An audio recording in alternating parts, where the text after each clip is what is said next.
أكبر لا إله إلا الله والله أكبر الله أكبر ولله الحمد.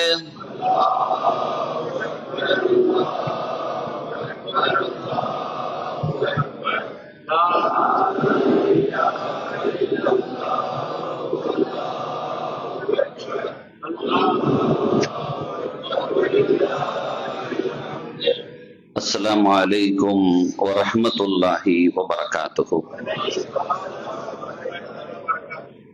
الحمد لله بجميع محامده كلها ما علمت منها وما لم أعلم وعلى جميع نعمه كلها ما علمت منها وما لم أعلم عدد خلقه كلهم ما علمت منهم وما لم أعلم في كل وقت وحين. الحمد لله الذي تواضع كل شيء لعظمته والحمد لله الذي ذل كل شيء لعزته والحمد لله الذي خلق كل شيء لملكه والحمد لله الذي استسلم كل شيء لقدرته عدد خلقه ورضا نفسه وزنة عرشه ومداد كلماته ودوام ملكه. جزا الله عنا نبينا وسيدنا ومولانا خير الأنبياء والمرسلين محمدا صلى الله عليه وآله وأصحابه وأمته وسلم بما هو أهله عدد ما في علم الله ودوام ملك الله. يا أصحاب الوقت أعيذ بحكم نيابتي عن حكمكم. கண்ணியத்திற்கும் மிகுந்த மரியாதைக்கும் உரிய அல்லாஹுவின் நல்லடியார்களே, பாக்கியம் மிகுந்த நோன்பு பெருநாள் தினத்திலே அல்லாஹுடைய அருள் நிறைவாக சூழ்ந்திருக்கிற அவனது இல்லத்திலே நம்மை எல்லாம் இங்கே சங்கமிக்க செய்திருக்கிற ரப்புல் ஆலமீன் அல்லாஹு சுப்ஹானஹு வ தஆலா நாளை நோன்பாளிகளுக்கு அல்லாஹுவினால் வெகுமதியாக வழங்கப்பட இருக்கிற உயர்ந்த சொர்க்கத்தின் இறை தரிசனத்தையும் ரையான் என்ற சுவன வாயிலின் வழியாக உள்நுழைகிற நற்பேற்றையும் சகலவிதமான சொர்க்க பாக்கியங்களையும் அல்லாஹ் நமக்கு நசீபாக்கி தந்தருள்வானாக. உயர்ந்த இந்த ரமலானை கடந்திருக்கிற இந்த பொழுதில் ரமலானும் நோன்பும் நாளை மறுமையில் இறை சமூகத்தில் அதற்குரியவர்களுக்கு சான்று சொல்லுகிற அந்த நல்ல வேளையில் நமக்கு அந்த ரமலானும் நோன்பும் அந்த ரமலானுடைய ஓதல்களும் இறைமறை வேத அந்த வரிகளும் நமக்கு சாதக சாட்சி சொல்கிற நல் நசீபை அல்லாஹ் தந்தருள் புரிவானாக. உங்கள் அனைவர்களுக்கும் எங்கள் கோடம்பாக்கம் புளியூர் மஸ்ஜிதின் சார்பாக அதனுடைய தலைவர், செயலாளர், பொருளாளர், நிர்வாக குழு உறுப்பினர்கள், இறை இல்ல பணியாளர்கள், தூய்மை பணியாளர்கள் அனைவர்களின் சார்பாகவும் உங்கள் அனைவர்களுக்கும் ஈது பெருநாள் நல்வாழ்த்துக்களை தெரிவிப்பதில் பெரும் மகிழ்வு கொள்கிறோம். ஈதுக்கும் சயீத். இந்த பெருநாள் வெறுமனே இன்றைய நாளின் சந்தோஷமாக மட்டுமல்லாமல் காலமெல்லாம் நம்மை தழுவுகிற சந்தோஷங்களாக, நிம்மதி தருகிற பாக்கியம் மிகுந்த சந்தோஷங்களாக அல்லாஹ் ஆக்கி அருள்வானாக. சங்கைக்குரிய பெருமக்களே, உயர்ந்த இந்த பெருநாளினுடைய நல்ல வேளையில் நபிகள் நாயகம் ரசூலுல்லாஹி ஸல்லல்லாஹு அலைஹி வஸல்லம் சொன்ன அந்த ஒற்றை வரி லிஸாயிமி ஃபர்ஹதான், நோன்பாளிகளுக்கு இரண்டு சந்தோஷங்கள் இருக்கிறது என்றார்கள். ஃபர்ஹத்துன் இன்த ஃபித்ரி, அவன் நோன்பை தருகிற அந்த வேளையில். ஃபித்ர் என்கின்ற வார்த்தைக்கு பல்வேறு பொருள்களை தருகிற அறிஞர்கள் இப்ப இந்த பெருநாளைக்கு ஈதுல் ஃபித்ர் என்று பெயர், ஹஜ் பெருநாளைக்கு ஈதுல் அல்ஹா என்று பெயர். இப்ப ஈதுல் ஃபித்ர் என்ற இந்த நாள் இருக்கு இல்லையா, இது ஒரு சந்தோஷமான நாள் தானே. அப்ப ஃபர்ஹத்துன் இன்த ஃபித்ரிஹி, அவன் நோன்பெல்லாம் முடிச்சு அந்த பெருநாளை கொண்டாடுறான் பாருங்க. அப்படி கொண்டாடுகிற அந்த பித்ருடைய அந்த சந்தோஷங்கிறது ஒண்ணு. இரண்டாவது சந்தோஷம் மகத்தான சந்தோஷம், அவனை படைத்து பரிபாலித்த அல்லாஹ்வை சந்திக்கும் பொழுது கிடைக்கிற சந்தோஷம். இது அல்லாஹ்வின் அடியார்களுக்கிடையில் நாம் சந்திக்கிற சந்தோஷம், ஒரு குதூகலமான சந்தோஷம், ஒரு மகிழ்வுகள். நோன்பு நிறைவான நோன்பு நம்மை விட்டு கடந்ததில் நமக்கு சந்தோஷமா அப்படின்னா அந்த சந்தோஷத்தை பெருமக்கள் சொல்ல மாட்டாங்க. அது இருந்திருக்க வேண்டுமே என்றுதான் ஆசைப்படுவார்கள். அது நம்மோடு தழுவி இருந்திருக்க வேண்டுமே, அது விடைபெறுவதை நாம் ஆசிப்பதில்லை. பசித்திருத்தலும் தாகித்திருத்தலும் இச்சையை அடக்கி இருத்தலும் இவைகள் எல்லாம் நமக்கு ஒரு மூமினுக்கு சிரமமான காரியம் கிடையாது. அது மகிழ்வான காரியம்தான். அதற்கு துணை நிற்கக்கூடிய சூழலுக்கு அந்த நோன்பு நமக்கு வழிகோலியது. அது நமக்கு மிகப்பெரிய ஆனந்தம். நம்மை தவற விடாமல் பாதுகாத்து கொண்டதே, தொலைந்து போய்விடாமல் காப்பாற்றி கொண்டதே, இறை சமூகத்திலிருந்து அகன்று விடாமல் நம்மை அரவணைத்துக் கொண்டதே, இறைமறை வேதத்தை உள்வாங்குகிற நசீபுக்கு வழிகால்களாக தொழுகைகளையும் இரவு வணக்கங்களையும் அமைத்து நம்மை ஆசுவாசப்படுத்தியது. இவைகள் எப்படி நமக்கு அந்த நோன்பு நம்மை விட்டு செல்வது ஒரு மகிழ்வாக இருக்க முடியும்? அது நமக்கு சென்றதில் மகிழ்வு கிடையாது. ஆனால் அதனால் கிடைத்த பாக்கியத்தில் மகிழ வேண்டும். அது விட்டு சென்றவைகளில் மகிழ வேண்டும். அது தழுவி சென்றதில் நமக்கு தந்ததில் நாம் மகிழ வேண்டும். அப்படிப்பட்ட ஒரு மகிழ்வு தான் இந்த நோன்பு பெருநாளிலே நமக்கு கிடைப்பது. இதுவே ஒரு மகிழ்வு என்றால், அல்லாஹுவின் தரிசனத்திற்கு நாளை மறுமையில் சுவனவாதிகள் எல்லாம் ஏங்கிக் கொண்டிருப்பார்களே, எங்கே என்னை படைத்த நாயன், என்னை பரிபாலித்தவன் எங்கே, என்னை பக்குவப்படுத்தியவன் எங்கே, எனக்கு ஆகாரத்தை தந்து அழகு பார்த்தவன் எங்கே, ஆடைகளை கொடுத்து மானத்தை காத்தவன் எங்கே, என் இருதயத்தில் ஈமானிய ஒளிவை வீசியவன் எங்கே, பாய்ச்சியவன் எங்கே, எனக்குள்ளால் அத்தனையுமாக திகழ்ந்தானே, என்னை அரவணைத்துக் கொண்ட நாயன் எங்கே, ஒருமுறை நான் அவனை பார்த்து விட மாட்டேனா என்று ஏங்கி தவிக்கிற தவிப்பு இருக்கிறது. சுவனவாதிகளுக்கு வெளிக்காட்சிகள் எல்லாம் கண்ணுக்கு தெரியாது போய்விடுமா, அதன் ரகசிய அதன் ரம்மியங்கள் எல்லாம் தெரியாது போய்விடுமா, பார்க்க பார்க்க ஆனந்த பரவசம் ஊட்டுகிற அற்புத மாளிகைகளும் அதற்குள்ளால் இருக்கிற வகை வகையான வஸ்துக்கள் எல்லாம் அவர்களுக்கு தெரியாது போய்விடுவான். அவர்கள் கண்கள் எல்லாம் தேடுவது, என்னை படைத்தவன் வருவானா, அவனை கண்டு விடுவேனா, அவனை பார்த்து விடுவேனா, அதற்காகத்தானே நான் இங்கே வந்தேன், நான் தொழுதேனே, எதற்கு தொழுதேன், தொழுகையாளி என்று அழைக்க வேண்டும் என்றா? இல்லையே. நோன்பை நோற்றேன், எதற்காக நோற்றேன்? அதன் பலகாரங்களை புசித்து மற்றவர்களுக்கு நான் நோன்பாளி என்று காட்டிக் கொள்வதற்கா? இல்லவே. ஜக்காத்தை நான் எதற்கு கொடுத்தேன்? கொடுப்பதின் மூலமாக இவர் பெரிய தனவந்தர் என்று மக்கள் போற்ற வேண்டும் என்ற நோக்கத்தில் நான் கொடுத்தேன். இல்லையே. நான் செய்த வணக்க வழிபாடுகள், நான் செய்த தியாகங்கள், இவைகள் எல்லாம் இந்த அற்பமான சுகங்களுக்கா? இல்லையே. யாருக்காக நான் கொடுத்தேனோ அவனை தேடிக் கொண்டிருக்கிறேன் என்று அந்த இரு வெளிகளும் அவனை தேடிக் கொண்டிருக்குமா? அது கிடைத்து விடுமேயானால் அதுதான் ஆனந்த களிப்பு. இந்த உலகத்திலே நாம் பார்க்கிறோம் பல்வேறு பத்திரிகை தகவல்களை. ஒருவர் காட்டுகிறார், நெகிழ்ந்து ஒரு தாய் பேசுகிறார்.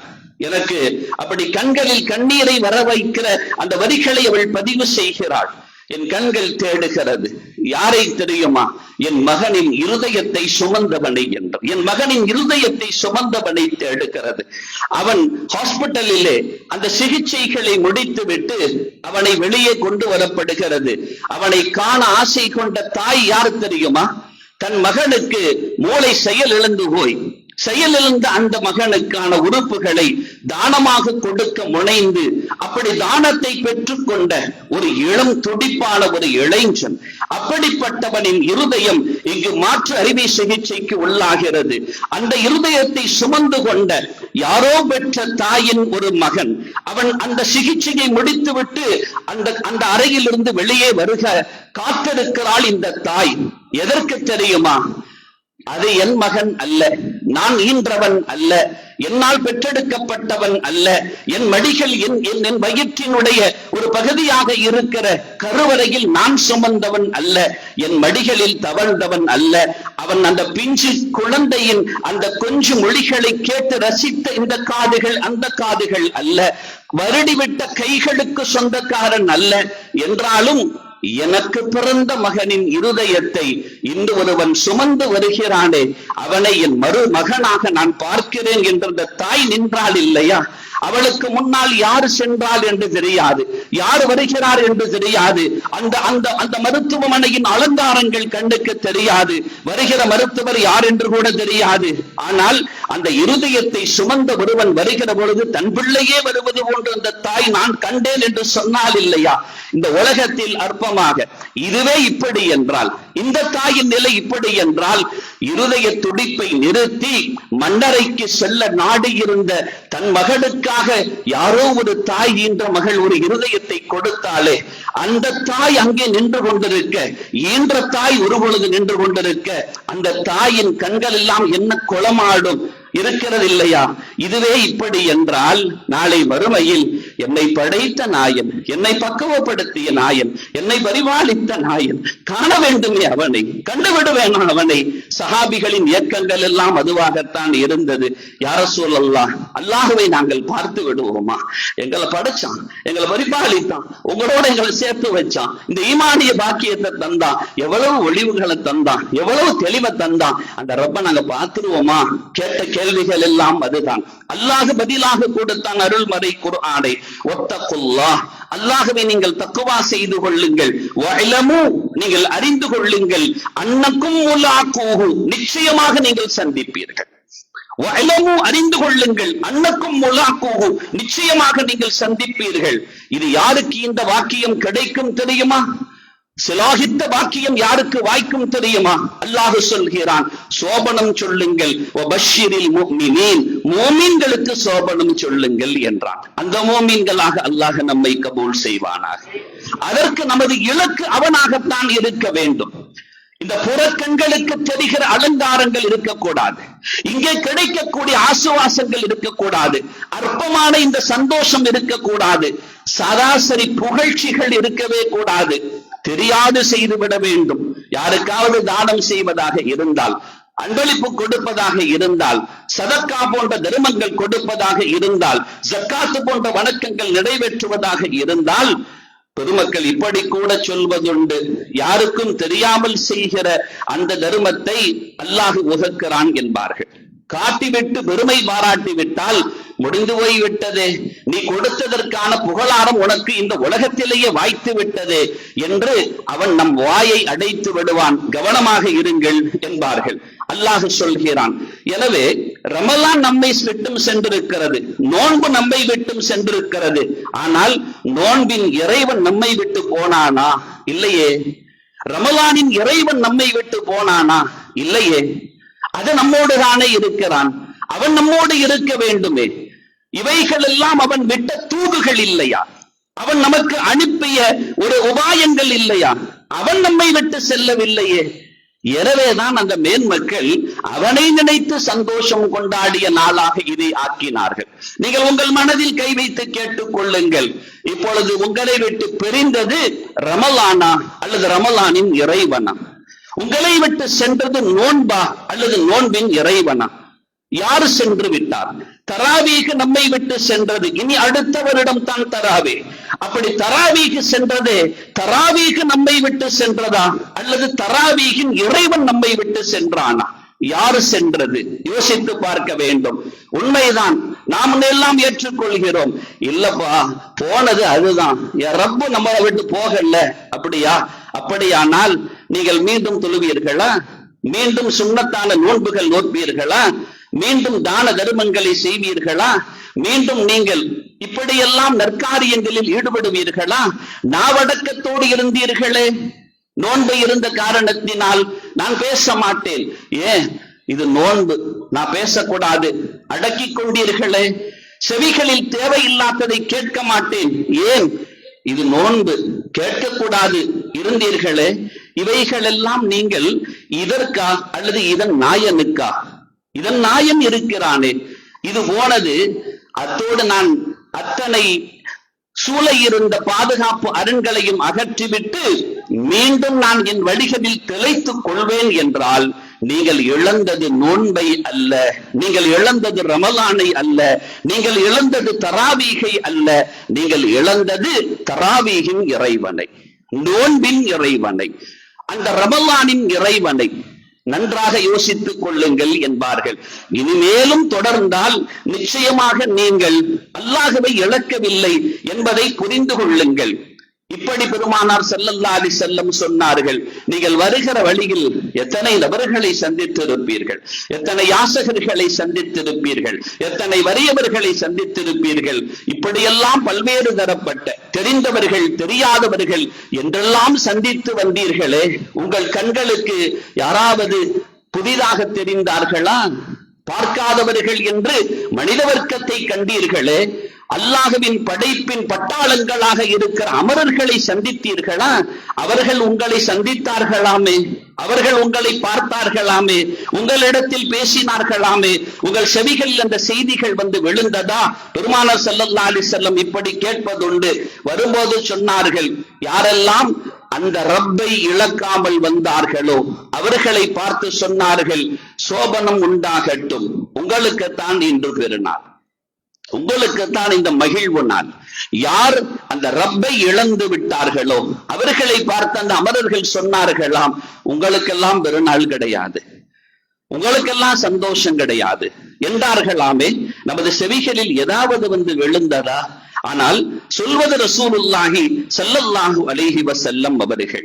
எனவேதான் ஸல்லல்லாஹு அலைஹி வஸல்லம் சொல்லுவாங்க, நீங்க அல்லாஹ்வை சந்திக்க ஆசைப்படுங்க.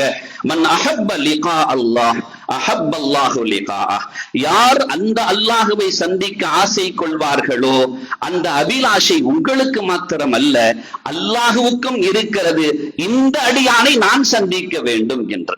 எவ்வளவு பெரிய வாக்கியம்! அவன் நம்மை சந்திக்க நாடுவது என்பது, அவன் சந்திக்க நாடுகிறான் என்பதின் அடையாளம் என்ன?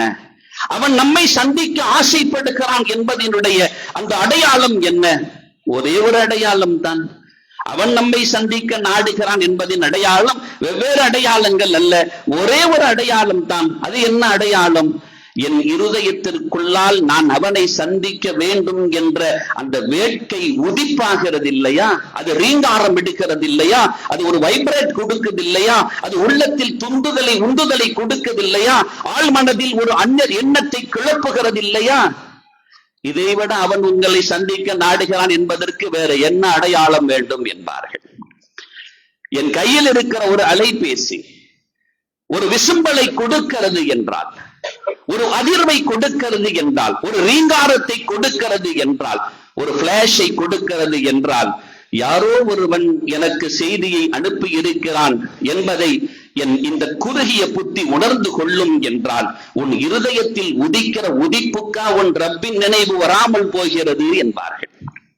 உன் இருதயத்தில் வருகிற உதிப்புக்கா உன் ரப்பின் நினைவு வராமல் போகிறது. உடனே எடுத்து பார்க்கிறாயே, அதிர்வை கொடுத்தவன் யார் என்று, ரீங்காரத்தை அடிக்க செய்தவன் யார் என்று, ஒரு வெளிச்சத்தை உமிழச் செய்தவன் யார் என்று எடுத்து பார்க்கிறாயே. என்றாவது உன் ஆழ்மனதில் இப்படி ஒரு அதிர்வு வருகிற பொழுது உடனே உன் கல்பு கண்ணால் உன் ரப்பை காண துடித்திருக்கிறாயா? பெருமக்கள் கேட்பார்கள். அவனுக்கான அருகிய நன்மக்கள் கேட்பார்கள். அருளுக்குரிய பெருமக்களே, பெருமானார் ஸல்லல்லாஹு அலைஹி வஸல்லம் சொன்னார்கள், நோயாளியாக நான் இருந்தேனே, என்னை சந்தித்தாயா? நீ பசித்து வந்தேனே, உணவு கொடுத்தாயா? தாகமாக உன்னிடத்தில் வந்து கேட்டேனே, தவித்த வாய்க்கு தண்ணீர் தந்தாயா? இவைகளெல்லாம் நீ செய்யாது விட்டு விட்டாயே என்று நாளை விசாரணையின் முன்னால் இறைவன் நேரடியாக நம்மிடத்தில் கேட்பானாம். அடியான் சொல்வானாம், எப்படி நாயனே, உனக்கு பசியா, உனக்கு தாகமா, உனக்கு நோயின்மையா, சுகையின்மையா, இது என்ன ஆச்சரியம் என்று கேட்பானாம். என் இந்த அடியான் சுகவீனமாக இருந்ததை அறிந்து நீ விசாரித்தாயா? என் இன்ன அடியான் உன்னிடத்தில் தாகம் என்று கேட்டானே, கொடுத்தாயா? பசி என்று உன்னிடத்தில் யாசித்தானே, வழங்கினாயா? இவன் யோசனை செய்வதற்கு முன்னால் சிந்தனைகள் எல்லாம் சிறகடிக்க செய்த நாயன் அவன் இல்லையா? உள்ளத்தில் எண்ணத்தை சரியாக போடுவான், என்ன என்ன இடத்தில் என்று. அதன் முழு வடிவங்களும் பிளாஷ்பேக்குகளாக வந்து நிற்கும். மறுக்கவும் முடியாது, மறைக்கவும் முடியாது. இப்ப ரப்பு சொல்லுவான், அந்த இடத்தில் அந்த அடியானுக்கு நீ அடங்கி இறங்கி இருந்தால், நீ வணங்கி இருந்தால், நீ கொடுத்திருந்தால், இதன் தஜிதுனி இந்தா, அந்த இடத்தில் என்னை நீ பெற்றுக் கொண்டிருப்பாய். பெருமக்கள் சொல்லுவார்கள், இது விசித்திரமான கேள்விதான், விசித்திரமான கேள்விதான் என்றாலும் அருள் நிறைந்த நாதாக்கள் நன்மக்கள் சொல்வார்கள், ஒன்றும் இல்லை, நீ அவனுக்காக எதையும் செய்தால் அவனுக்கு தெரியும் இல்லையா, நீ அவனுக்காகத்தான் செய்கிறாய் என்று. ஏந்துகிற கரம் வெள்ளையா கருப்பா என்று பார்க்காமல், அவன் எந்த நிலையில் உள்ளவன் என்று பார்க்காமல், நீ ஏந்தி உன்னிடத்தில் வந்தான், முடிந்தால் கொடு. நீ கொடுப்பது அந்த கரத்திற்கு அல்ல, கரீமான அல்லாஹுவுக்காக. தாகித்தவன் வந்து கேட்டானே, அவன் நாவை பார்க்காதே, அவன் ஜாடைகளை பார்க்காதே. ஸல்லல்லாஹு அலைஹி வஸல்லம் சொன்னாங்க, எப்போ உன்கிட்ட வந்து கேட்கிறவன் வாகனத்துல வந்து இறங்கினாலும் கொடுன்னு சொன்னாங்க. வாகனத்துல வந்து இறங்கினாலும் கொடுன்னாங்க. நம்மால முடிஞ்சா கொடுக்கணும், அப்படி கொடுன்னாங்க. ஏன்பா, ஏன் அப்படி கொடுக்கணும் அப்படின்னா, அவன் ரகசியம் உங்களுக்கு தெரியாது, அதன் ரகசியம் உனக்கு தெரியாது. வந்தவர் மனிதரா மலக்கா என்று உன்னால் புரிந்து கொள்ள முடியாது. எனவே நீ கொடு என்றார்கள். நாம் பார்க்கிறோமே, சஹாபிகளின் நடத்தை எப்படி இருந்தது தெரியுமா? அலங்காரத்தை ஏற்படுத்தி கொள்வார்கள், ஒரு நாளும் தன்னிடத்தின் வறுமையை வெளிப்படுத்தியதே இல்லை. ஆனால் தேவை இருந்தது, வறுமை தாண்டவமாடியது. யஹ்ஸபுஹுமுல் ஜாஹிலு அக்னியா மினத் தஅஃஃபுஃப் என்று அல்லாஹ் சொல்வான். அவர்களை பார்த்தால் அதன் சூழலை புரிந்து கொள்ளாதவனுக்கு இறைவன் கொடுக்கிற பெயர், நாம் கொடுக்கிற பெயர் அல்ல. நாம யாரையாச்சும் பார்த்து ஜாஹிலுன்னு சொல்லிட்டா கோபம் கொப்பளிச்சிரும். என்ன பார்த்து ஜாஹிலுன்னு சொல்றானா என்று கோபம் கொப்பளித்து விடும். நாம் சொல்லவில்லை, ரப்பு சொல்கிறான், யஹ்ஸபுஹுமுல் ஜாஹிலு அக்னியா மினத் தஅஃஃபுஃப். அந்த பத்தினித்தனத்தை, பேணிக்கைய புரிந்து கொள்ளாத மடையர்கள் அவர்கள் நினைத்துக் கொள்வார்கள், இவனெல்லாம் பெரிய ஆளுப்பா அப்படின்னு நினைச்சுக்குவாங்கிறான். ஆனா அவங்க எதனால் அதை வெளிப்படுத்தினாங்க தெரியுமா? தன் இயலாமையை யாருக்கு முன்னாலும் காட்டிவிடக் கூடாது என்பதற்காக, குறிப்பாக இந்த அற்ப மனிதனுக்கு முன்னால் வெளிப்படுத்தி விடக்கூடாது என்பதற்காக. ஜுனைதுல் பக்தாதி ரலியல்லாஹு அன்ஹு ஆன்மீக பாட்டையின் உச்சாணி தொட்ட உத்தவர்களின் வரிசைகளில் அவர்கள் ஒரு தனி நிகரற்ற பெருமகனர். அவங்க கிட்ட ஒரு பெண்மணி ஒரு நாள் வந்தாங்க. வந்து, ரெண்டாவது, நான் இருக்க என் கணவன் இன்னொரு திருமணம் முடிக்க ஆசைப்படுறாரு, அவர் கேட்கிறாரு அப்படிங்கிறாங்க. பெண்ணின் அனுமதி இல்லைன்னா ஒண்ணு அவங்க விலகிக்கிற வாய்ப்பு இருக்கு, இவர் போகும் வாய்ப்பு இருக்கு. இந்த மாதிரி கேட்கிறாங்க அப்படின்னாங்க. அதை நீங்க கொஞ்சம் தடுத்து நிறுத்தணும், அவர் இங்க வர்ற ஆளுதான் அப்படின்னாங்க. அவரு இங்க வர்ற ஆளுதாங்க, சில பேர் இங்க வருவாங்க, வந்து அதாவது பள்ளிக்கு வர்ற ஆளுதான், கொஞ்சம் இந்த மாதிரி நடந்துகிட்டாங்க சொல்லுங்கம்பாங்க.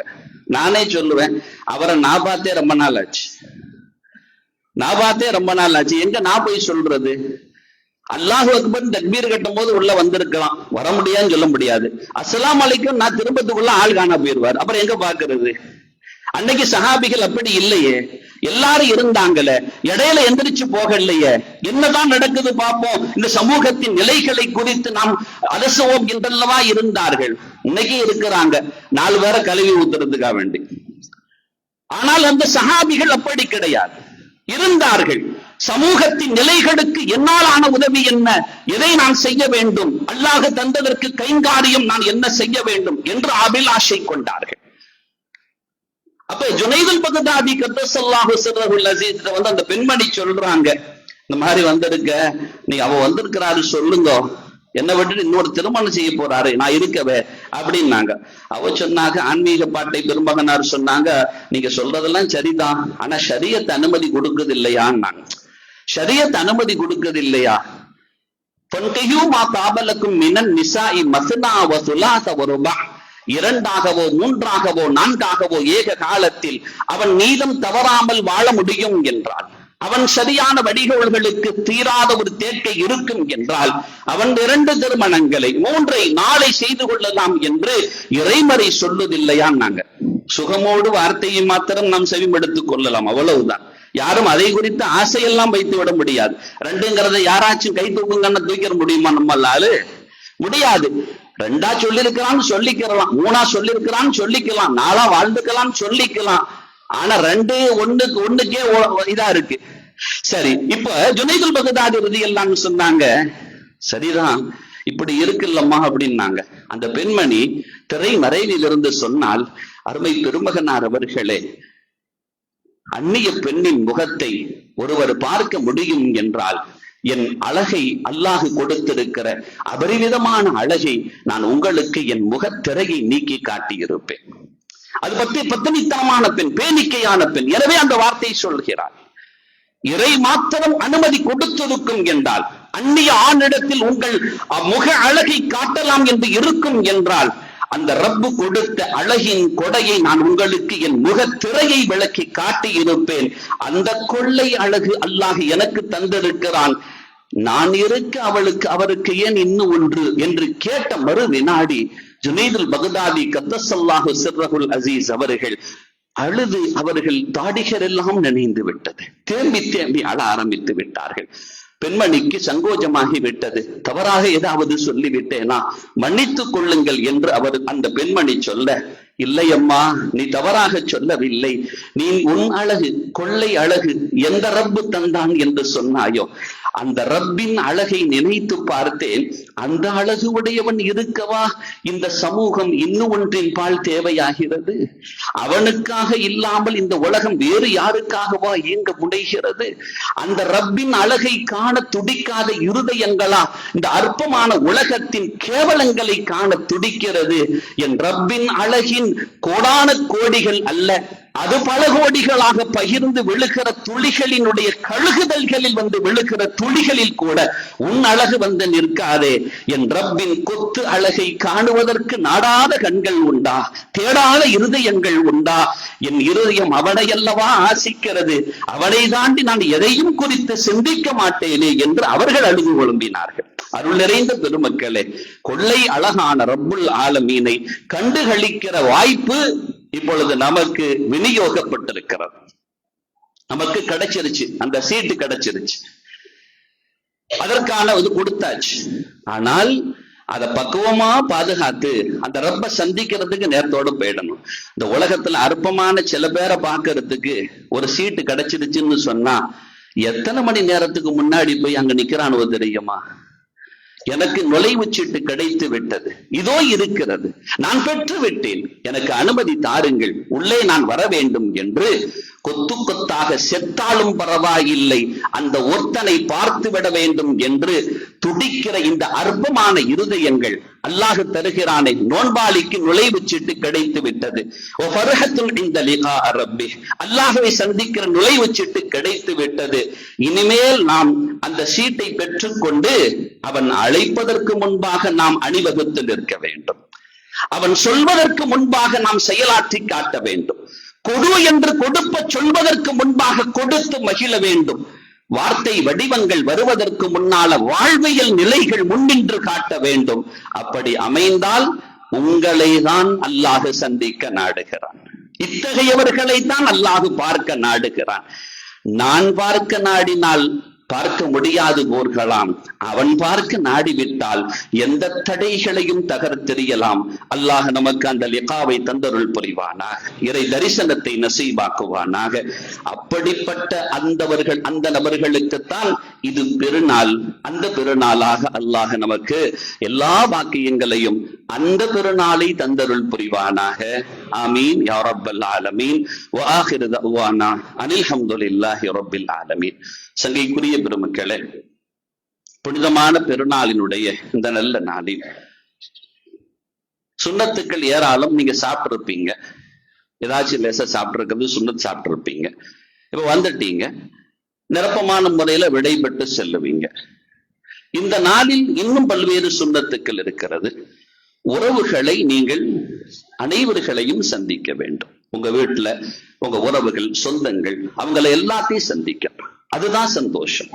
அந்த மனசு விட்டு என்ன செஞ்சிடணும்? எல்லா கசப்புகளையும் அகற்றி விட வேண்டும். அனைவர்களோடும் நீங்கள் முசாபஹா செய்ய வேண்டும். மக்கள் அனைவர்களோடும் முசாபஹா செய்யணும். இந்த நாள்ல சுன்னத் எல்லாத்தோடையும் முசாபஹா செய்யணும். ஏன் தெரியுமா?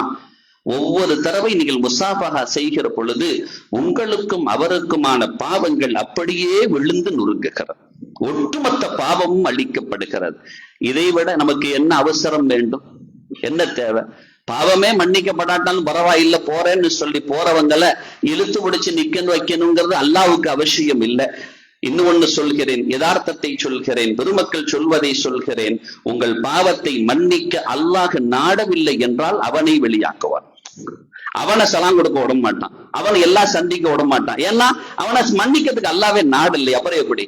அதனால் அதை செய்ய வேண்டும். அதே மாதிரி தர்மங்கள், அன்பளிப்புகள் வழங்குவது இன்றைய நாளின் சுன்னத். இல்லத்தில் உள்ள பிள்ளைகள் இருப்பாங்க, உறவுகள் இருப்பாங்க, நட்புகள் இருப்பாங்க, இறையில்ல ஊழியர்கள் இருக்கிறாங்க. வழங்குங்க, கொடுங்க, உங்களுக்கு கிடைக்கும், கோடான கோடி கிடைக்கும். அது அல்லாஹ்வின் புறம் இருந்து உள்ளது. அதே மாதிரி நீங்கள் மனமுகந்து துவா செய்யுங்கள், நல்ல முறையில் உங்கள் பெருநாளை கொண்டாடுங்கள். அல்லாஹ் நமக்கு கோடான கோடிகளை அவன் புறமிருந்து கொட்டி தருவானாக. தேடாத தேட்டங்கள் எல்லாம் இருக்கிறது, அத்தனை தேட்டங்களையும் அல்லாஹ் நிறைவேற்றி தருவானாக. ஹைர். இப்ப பெருநாளுடைய தொழுகை, பெருநாளினுடைய தொழுகை